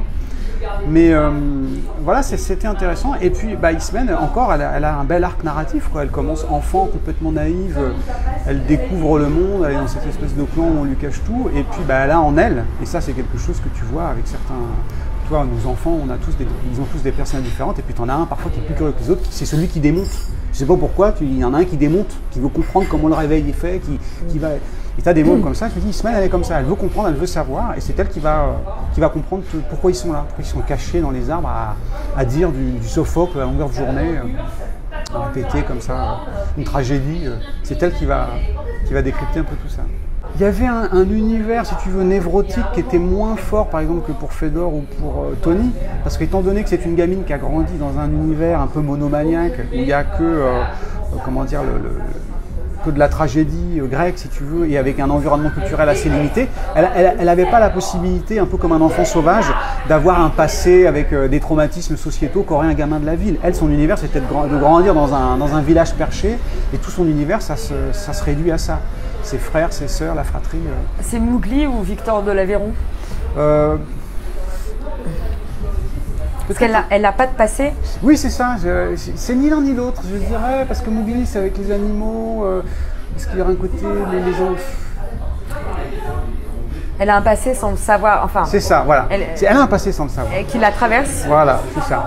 Mais dont elle peine à trouver les tenants et les aboutissants, puisque ça la dépasse. Oui, complètement. Et en fait, si tu veux, ce qui m'intéressait, oui, ça c'est après, bon, il y a le personnage. Je pense que peut-être ce que je pourrais dire maintenant avec le recul, c'est que, mais ça c'est lié à la façon dont l'intrigue a été pensée, peut-être que l'histoire est un peu plus importante que le personnage. Maintenant, là, il y a vraiment l'idée de base, c'était, je me dis, tiens, s'il y avait des gens qui vivaient dans un village perché dans les arbres, et puis qui récitent Sophocle, Antigone toute la journée, complètement baisé. Et puis je tire cette pelote-là, et là je commence à avoir par capillarité tout l'arc narratif qui vient. Je me dis, ah mais non, mais pourquoi ils sont là? Mais qu'est-ce qu'ils foutent là? Et s'ils étaient là parce que... Comment les faire rester là-haut quand même? Alors il faut qu'il y ait quelque chose qui les empêche de sortir ou de descendre. Et voilà, et petit à petit j'ai tout construit comme ça. Ce sont des romans essentiellement basés sur le symbolisme et le rituel. Le vrai sujet, en réalité, tout ça, en rigolant, je me suis vu écrire des phrases ou des réflexions sur le symbolisme, sur certaines pratiques rituelles. Et je me suis amusé parfois en terminant des chapitres sur lesquels j'avais un peu trimé, et je me disais à la fin, putain, tout ça pour ça. Je me dis, ça aurait été tellement plus court de faire un essai en écrivant voilà ce que je pense du rituel. Et je me dis, en fait, il m'a fallu mettre tout ça en forme pour arriver à une conclusion. Mais en réalité, le cœur du sujet, c'est le rituel. C'est le rituel, c'est la transmission, c'est pourquoi est-ce que tu codifies, qu'est-ce que ça t'apporte. C'était lié à tous les épisodes que j'ai traversés dans ma vie, des choix. Mais c'est les circonvolutions par la fiction qui font aussi que les gens vont venir lire des choses qui pourraient sinon les intimider si c'était sous une forme d'essai. Complètement. Tu vois, c'est le principe du conte philosophique, Candide, etc. de Voltaire, qui avait aussi le côté pédagogue. Complètement. Et c'est aussi pour moi souvent la petite dose d'horreur ou la petite dose de peur. Pour moi, c'est un peu la politesse faite au lecteur qui veut un petit peu se divertir et qui veut avoir un petit peu du frisson. Et comme c'est un truc que moi, je vis, que j'aime bien lire, j'aime bien avoir ce plaisir à tourner les pages. Je n'aime pas les romans soporifiques. Je me dis, je ne veux pas faire uniquement un roman sur qu'est-ce que c'est que, pourquoi est-ce que Claude, d'où vient, c'est quoi sa vie. Ceux qui savent ont compris qui était Claude, mais tout le monde n'a pas compris. Et en fait, pourquoi ce mec-là, il a créé autant de rituels, pourquoi il est obsédé par le rituel à ce point-là. Et une fois que tu comprends ça, si tu veux, tout le reste, c'est de la mise en forme pour que ce soit ludique, intéressant. Ça aussi, c'est un peu, le gars veut échapper à son destin. On est en plein dans la tragédie grecque, quoi, ou dans la mythologie. C'est-à-dire que le mec, on lui a prédit quelque chose. Il a un oracle et le gars fait tout pour échapper à son destin, mais de toute façon, le destin viendra à bout de ce qu'il a à faire et il sera toujours rattrapé. On a un aveugle. On a un aveugle, bien sûr. Toujours un aveugle. Enfin, pour avoir un bon... Une bonne tragédie. Voilà, une bonne tragédie, un bon oracle, il faut toujours qu'il soit pas aveugle. D'ailleurs, c'est après qu'on lui a crevé. Pardon, il ne faut peut-être pas dévoiler. Enfin, c'est après l'accident qu'elle commence à... C'est là où on est un peu à la frontière, on se dit, tout d'un coup, elle se met à avoir des visions. Je cherche son nom, Tirésias. Tirésias, bien sûr. La fin. Oui. C'est une fin ouverte. Tu as imaginé des fins alternatives? En fait, si tu veux, pour moi, c'était encore dans cette histoire de rituel. Je n'ai pas envisagé 50 fins, mais je pensais pas vraiment à une suite. J'étais pas vraiment à me dire... Mon éditrice voulait me dire alors, quand est-ce elle était partie dans un délire un peu Hunger Games, tu vas faire une suite. Et je voyais pas ce truc-là... Alors est-ce que c'était... Je ne l'ai pas pensé comme ça, je l'ai vu comme la conclusion, si tu veux, à ce moment-là de la narration, c'est-à-dire que c'est cette gamine qui finalement tout fait, que c'est à elle de prendre la suite, et c'est à elle finalement d'entretenir l'artifice, parce qu'ils ne peuvent pas faire autrement en fait, quoi. Donc pour moi en fait, la vraie fin, c'est tout change, rien ne change, quoi. Moi j'ai eu l'impression que tu étais dans une impasse. Alors, je dis pas du tout que ta fin, c'est une fin de la facilité, oui, parce que j'entends bien. Mais qu'à partir de là, de toute façon, on ne pouvait que redescendre et ça posait problème. Parce que dans tous les sens du terme, c'est pas compliqué. Sinon après, il fallait faire la seule sortie possible de l'impasse du point de vue narratif pour que ce soit intéressant, c'est qu'il fallait qu'ils descendent tous et qu'ils passent à autre chose. Mais pour moi, le livre, cette idée-là, j'étais allé au bout de l'idée et j'avais pas envie de la traiter plus que ça, de sortir de. Et il y avait ce côté, ce qui me plaisait le plus, c'est cette épanadiplose, je crois que c'est comme ça qu'on dit, c'est-à-dire ce côté, l'ouverture, la fermeture cyclique, et on revient exactement, finalement, elle a repris le rituel à son compte. C'était ça pour moi le plus important. Ouais, j'ai eu l'impression que j'étais allé au bout de ce que je pouvais aussi, peut-être très modestement. Je crois que j'ai peut-être eu peur de... C'était un roman difficile quand même, au sens, c'était ambitieux, le thème était ambitieux, le traitement était ambitieux. J'ai essayé de faire du mieux possible, et une fois que cette page-là était terminée, je me suis dit, est-ce que je prends le risque de le retraiter, que ce soit en mes mains? Alors oui, je vais peut-être aller dans une espèce de succès de librairie, de faire le tome 1, 3, 4, 5, 6, mais comme je ne l'avais pas pensé comme ça au départ, je pense que je l'aurais vu comme une trahison. Et je suis en train de tirer le fil, un peu comme Lost, tu vois, où les mecs, ça a tellement de succès qu'ils tirent la pelote, et tu arrives à la saison 8, tu dis, mais je comprends pas ce qu'il fait, pourquoi il y a un mec blanc, un mec en blanc, un mec en noir, pourquoi ça n'a plus de sens, et tu sens que les mecs, les scénaristes sont en train de galérer parce qu'il faut, si tu veux... J'ai une affection très particulière pour Lost. Moi aussi, j'ai adoré le début. Je crois que ça va être les 2, 3, 4 premières saisons. Puis après, ça se rend compte, c'est plus possible, quoi. Tu sens que le mec qui navigue à vue, c'est pas possible, quoi. Est-ce que tu as des regrets sur ce livre? Sur la façon, sur certaines scènes? La façon dont tu les as écrites? Est-ce que tu retrancherais des choses? Est-ce que tu les écrirais différemment 10 ans après? On m'a dit, certains m'ont dit que le roman, le début du roman était un peu long. Donc j'ai entendu ça. Maintenant, est-ce qu'il faut le regretter? Moi, je ne suis pas du genre à regretter. Je me dis peut-être qu'après, ça m'a plutôt servi de matrice. Et si j'avais dû refaire un autre... Je pense que tout ça, ça m'a servi de leçon. J'ai pas de problème en plus avec les imperfections que je peux avoir sur mes disques ou les livres. Donc peut-être un début... En tout cas, c'est ce qu'on m'a dit. Moi, j'ai pas de regret. Bon, clairement, je te le dis, c'est-à-dire que j'ai aucun regret. Je ne veux pas regretter. Par contre, dire ça peut être amélioré, ou là j'ai mal fait, ou si je devais refaire ça, je le ferais pas. Mais c'est pas la même dynamique que regretter. Je dis ça, j'ai fait, ça m'a permis d'être allé au bout, à la limite d'une erreur ou d'un truc qui était d'une maladresse, et je préfère en tirer les leçons, et ça me sert y compris pour les vidéos. Et ça, je fais jamais le lire, mais ça c'est très intéressant qu'on en parle. Sinon les gens me disent, mais qu'est-ce que... pas prétentieux, mais je le lis beaucoup, mais qu'est-ce que tu t'exprimes bien, mais quand tu parles, ta pensée est construite, c'est fou cette éloquence. Je dis oui, n'oubliez pas que j'écris tous les jours 1000 mots. Non, pas 1000 mots, j'exagère. J'écris, je sais pas, peut-être une page, 2 pages, 3 pages, je sais pas combien ça représente, enfin on s'en fout, mais entre les romans, les nouvelles, faire des plans pour des textes, des essais, savoir apprendre à couper. C'est-à-dire, quand tu écris ton premier texte, tu écris ton premier roman, tout est génial. Tu veux pas enlever une virgule, c'est pas possible. Tu dis mais putain, cette phrase elle est incroyable. Et en fait, il faut des années et des années de travail sur l'ego pour accepter d'être impitoyable. Et ça, en fait, c'est un truc qui vient avec l'âge. Et c'est pour ça qu'il faut avoir fait 1 ou 2 romans, il faut avoir publié pour se dire « Ah, elle est belle cette phrase. Non, mais est-ce qu'elle a du sens? Non. J'enlève, je taille. » Et ça, j'ai ça dans le montage, et j'ai ça dans ma parole. Je ne m'écoute pas parler. Même si j'ai fait une belle phrase ou quoi, mais que je vois qu'elle n'a rien à voir avec le truc, je dégage. Tu apprends en fait à aller à l'os. Lequel de tes 3 livres tu préfères? Je crois que j'aime bien... Je suis là pour ça. Hein? Je suis là pour ça. Oui, j'ai jamais réfléchi. Qu'est-ce que je pourrais... Écoute, j'aime bien Skate City parce que je crois que c'est le roman le plus... J'ai beaucoup d'affection pour Tony. Et ce qui me plaît le plus dans le clan, c'est le côté, encore une fois, c'est le rituel, c'est tout le passé de Claude. Là aussi, il y a beaucoup de moi, mais dans plusieurs personnages. Là, je suis beaucoup dans Claude là-dedans, énormément. Et après, Fédor, il me touche beaucoup. Mais c'est plutôt de l'introspection en se disant tiens, ce que j'ai vécu, je vois bien que il y a un message qui peut passer, quoi. Mais je dirais Skate City, paradoxalement, alors que c'est celui qui n'a pas été publié dans de bonnes conditions, il est court, mais je sais pas, j'adore l'efficacité, le côté un peu polar, un peu avec beaucoup d'action. J'ai aimé ce texte. Et puis loin de ta propre existence, probablement. Et très loin, très loin. Tu sais faire du skate? J'ai fait du skate quand j'étais môme. Ouais. Et d'ailleurs, j'ai révisé, j'en ai reparlé avec des gars qui font du skate, j'ai révisé des figures et tout ça. J'en ai pas fait, mais je suis retourné sur des forums pour réviser ce que c'était que Et puis il y a un sacré vocabulaire technique. Il fallait. Tu as fait un glossaire quand même. Au début, je me suis dit carrément, il va falloir qu'on mette les gens dans un peu à la Vincenot, tu vois, le pape des escargots, tout ça. Il faut qu'il y ait un sabir un peu, quoi, vraiment des termes techniques et que les gens soient plongés. Parce que c'est comme ça que les mecs parlent. Concernant ton style, oui. Tu dis que tu l'as beaucoup travaillé.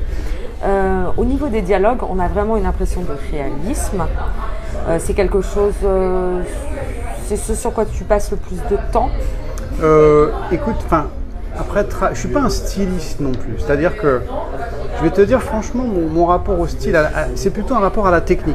C'est-à-dire le plus important pour moi, c'est de raconter une bonne histoire et d'écrire une bonne histoire.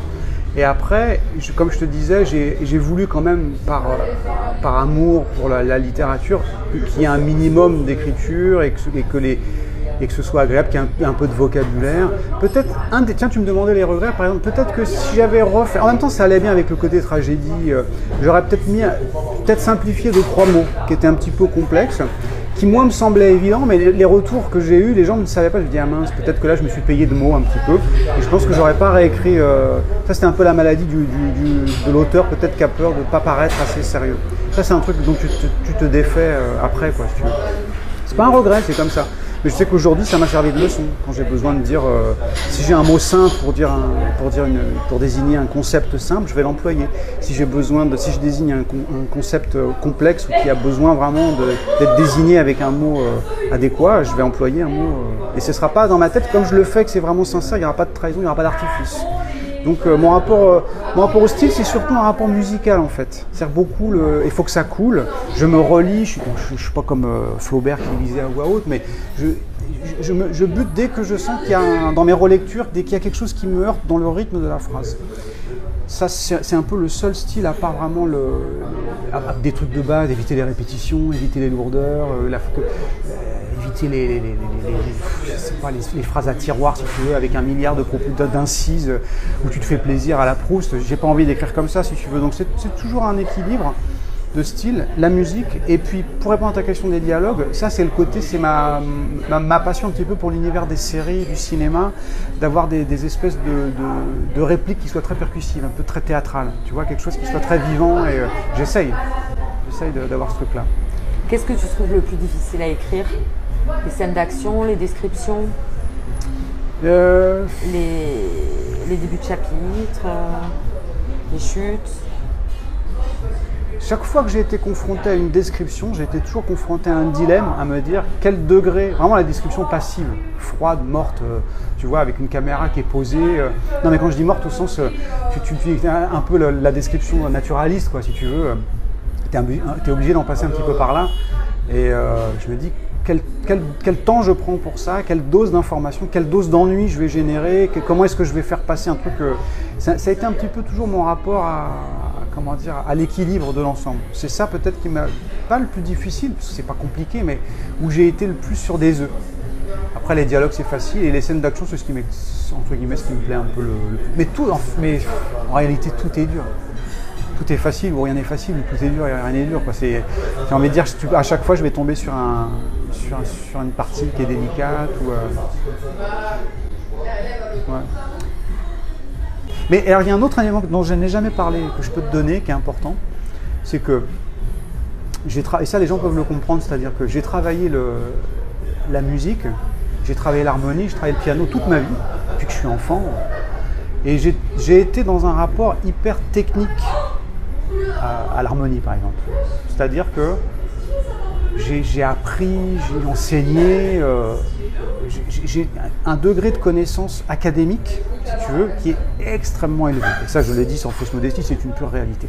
J'enseigne dans une académie à côté. Je ne dis pas ça pour me faire mousser, parce que c'est-à-dire que quand tu arrives à ce degré de connaissance technique, il y a quelque chose dans la musique qui n'est plus jamais le même. C'est-à-dire que quand tu joues une note, tu joues un accord, il y a une espèce d'innocence que je n'aurai plus jamais dans la musique. Ça ne veut pas dire que je ne prends pas du plaisir ou que j'ai plus de passion. Mais c'est-à-dire que je ne peux jamais me dire, je joue, je vais, oh putain, c'est génial, j'ai trouvé. C'est impossible à mon degré de connaissance, je fais ça, je dis, ah bah ça je sais. Alors ça, ah oui, ça, il y avait déjà ça chez Bach. Ah oui, Claire Fischer fait ça dans tel album. Ah oui, ça, j'ai sans doute, ça vient de Bill, j'ai dû entendre ça dans tel solo où il fait. J'ai tellement de références techniques que je ne peux pas être dans la surprise et je ne peux pas m'illusionner. Ce qui n'est pas du tout le cas dans la littérature. Dans la littérature, en fait, j'ai pas du tout mon niveau de musique. Je suis un blaireau en comparaison. J'ai un côté très intuitif, instinctif. J'écris un peu comme ça. Je suis bourrelé c'est truffé de défauts, si tu veux. Et je le sais. Et j'ai senti, quand j'ai fini le clan, avant, je me suis dit, tiens, est-ce que je mets le doigt dans ce côté? Allez, je vais rentrer dans la littérature sérieuse, je vais lire tous les autres auteurs. Et après tout, je vais aller vraiment dans ce qui se fait et je vais atteindre le même niveau de connaissances littéraires que j'ai dans la musique. Et je me dis, mais surtout pas. Et j'avais pas envie de ça. Je me suis dit, mais je vais pas refaire le même chemin. Je voulais pas que ce truc-là soit tombe sous le boisseau de la connaissance et de la technicité. Je l'avais déjà tellement fait dans la musique, je voulais garder la fraîcheur. Je me dis, tant pis, ce sera imparfait, il y aura des lourdeurs. Je vois bien que je suis pas Balzac, je suis pas de l'herbe, je suis pas Brusselot, mais je m'en fous, je veux pas écrire comme ça. Mon but, c'est pas qu'on me dise, voilà le nouveau romancier français, ça m'intéresse pas. Est-ce que tu fais des fautes récurrentes d'orthographe, grammaire, conjugaison, syntaxe? Oui, alors je fais beaucoup de fautes d'orthographe, enfin beaucoup, tout est relatif, mais disons que j'ai une très bonne grammaire. Comme en fait je me suis toujours intéressé à la langue, j'ai lu beaucoup d'ouvrages sur la maîtrise de la syntaxe, des expressions, si tu veux, des grosses fautes à pas faire. Donc je me suis intéressé à la grammaire, je maîtrise bien mes temps, vraiment la technique. Maintenant l'orthographe, j'ai envie de dire, je m'en fous un peu. C'est-à-dire que ça, pour le coup, je ne parle pas de l'orthographe grammaticale. Je ne veux pas confondre un A avec l'orthographe lexicale. Vraiment, c'est pas savoir écrire polyuréthane ou polypropylène ou machin, j'en ai rien à secouer si tu veux. C'est pas ça qui va me. Je fais pas un concours. Mon but, c'est pas de gagner la dictée de pivot, je m'en contrefous. Donc l'orthographe, une bonne orthographe par rapport à la moyenne, je pense, mais je ne gagnerai pas un concours de dictée. Maintenant, j'ai plutôt une bonne syntaxe parce que je m'y intéresse. Et puis après, des fautes récurrentes. J'ai des tics de langage quand je m'exprime, mais ça, c'est un peu. Lesquels? Qu'est-ce que je m'entends dire? Je les dis pas parce que sinon les gens vont les repérer. C'est peut-être déjà le cas. On va mettre, sans doute. Bon, on a tous nos tics. Oui. Hein. Et quand les gens me disent, ils me parlent d'éloquence, ils me disent, qu'est-ce que c'est, vous parlez bien, vous êtes ça. Je dis, allez regarder les interviews que je faisais à la sortie de mon livre ou les premières vidéos. Et là, tu vas voir que j'étais beaucoup moins à l'aise. Et il y a aussi, il y a quelque chose de l'ordre de l'artisanat. Hein. Faut faire. T'apprends pas à faire un sabot, t'apprends pas à faire une clé dans un livre. Il faut y aller, il faut forger. C'est en forgeant qu'on devient forgeron. Faut en faire, faut en bouffer. Puis, comme pour les textes, une fois que tu as fait, que tu as gratté, que tu as enregistré, tu es à l'aise, tu t'auto-corriges aussi. À qui tu fais lire le premier jet de... Mon entourage, ma mère. Ma mère, je lui fais lire tous mes livres. C'est à peu près tout. Après, il y a 2-3 copains, des bons musiciens que je connais, ceux qui acceptent, j'ai un copain qui lit beaucoup notamment, mais voilà, ça va être des gens qui acceptent un peu. Et Sophie aussi, la directrice de prod de Michael, chez qui je bossais, qui lit pas mal, et c'est grâce à elle d'ailleurs que j'ai eu mes premiers contacts en littérature. Et donc on est resté très proches à ce niveau-là. À chaque fois je lui ai fait lire mes textes et elle m'avait toujours donné des retours très très intéressants sur ce que je faisais, sur la construction. Bon, très honnête, ce qu'elle aimait pas. J'en prends, j'en garde. Voilà. Merci Étienne Guéraud. Voilà. Merci à toi. C'est fini? Oui. Enfin, moi, j'ai plus de questions là qui me viennent. D'accord. Je te dis, peut-être que quand je vais rentrer chez moi, je dis, ah, ça, tu voulais lui demander, mais j'arrive même pas à me relire. Si tu peux lire quelques... Ah, bah oui, c'est ça, je me disais bien que c'est pas fini. Qu'est-ce que tu me fais? Alors, je sais pas ce que tu me fais lire. Celui-là et celui-là. Ben justement. D'accord. Tu mets les lunettes juste pour tes presbytes. Ah, bah oui. Tu viens de me dire quoi? Tu mets les lunettes juste pour quoi, s'il te plaît? On peut savoir. Tu crois que je vais lire ton truc sans lunettes? Ah ouais. Je t'explique, j'ai 47 berges, là, ce que je suis incapable de dire ça. Ah ouais, là c'est... Ah, tu verras, hein. Non, mais j'en ai. Ah, voilà, ça va mieux. Non, mais moi, c'est pas que j'en ai pour le plaisir, c'est que je suis incapable de lire ton truc. Ça, c'est illisible. Ok. Alors, donc je ne sais pas ce que je vais lire. Je précise bien, c'est une surprise. Hein, okay. Alors. Est-ce que tu vas te reconnaître? Juste les petits passages que tu as sélectionnés. Ok. Alors, ainsi le sel avait-il rejoint la longue liste des mots et expressions qu'on employait dans le clan sans en percevoir la réalité. Les concepts vides de sens désignaient des objets ou des attitudes du quotidien qu'on associait à une vérité floue, extérieure. Peu à peu, Ismène avait découvert le langage et ses artifices. Je crois me rappeler où c'est dans le livre. Qu'est-ce qu'il y a ça? Tu trouves que c'est bien écrit? C'est prétentieux si je dis oui. Je trouve que c'est bien écrit. Je l'ai surligné, donc oui, c'est équilibré. Ouais. Oui, cette phrase me plaît. J'aurais pu la lire chez quelqu'un d'autre et me trouver qu'elle était bien écrite.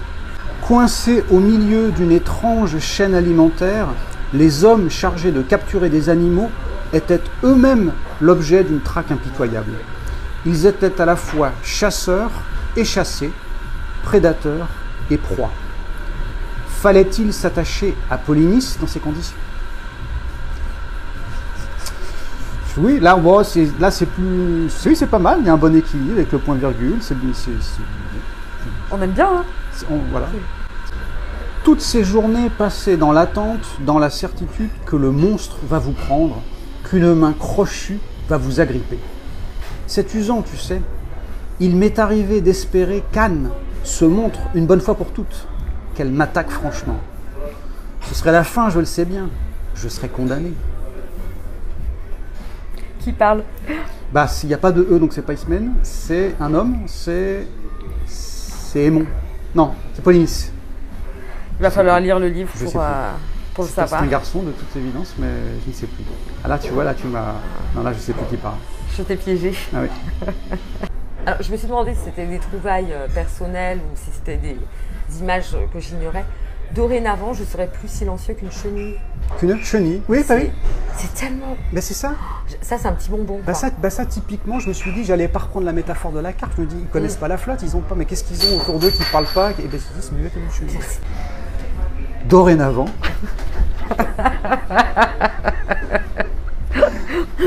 C'est dur, hein, quand on a... Ouais, non, mais en plus, je suis pas comédien. Là, c'est encore un autre taf. Hein.